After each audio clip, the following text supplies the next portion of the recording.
ایک دفعہ یہودیوں کی عورتوں نے شرارت کی کہ حضرت فاطمہ کو بلاتے ہیں اور ان کی غربت کا مذاق اڑاتے ہیں، معاذ اللہ ثم معاذ اللہ۔ کہتی ہیں گھر آئی عورتیں کہنے لگی حضور اپنی بیٹی کو بھیجیے، ہمارے گھر میں شادی ہے، ہم چاہتی ہیں یہ وہاں لوگوں کو تبلیغ کریں، دین کا پیغام دیں۔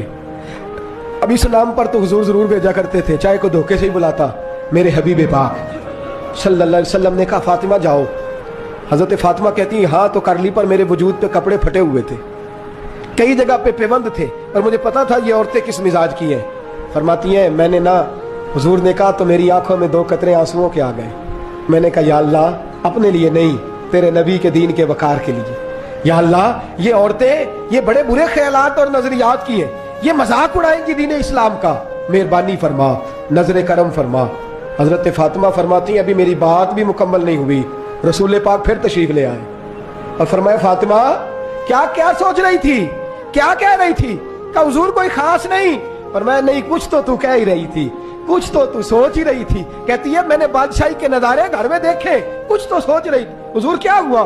فرماتے ہیں حضور نے چادر مبارک کھولی، اندر سے جوڑا نکالا۔ فرمایا پتہ نہیں تو نے کیا سوچا ہے، جبریل جنت سے جوڑا لے کے پہنچ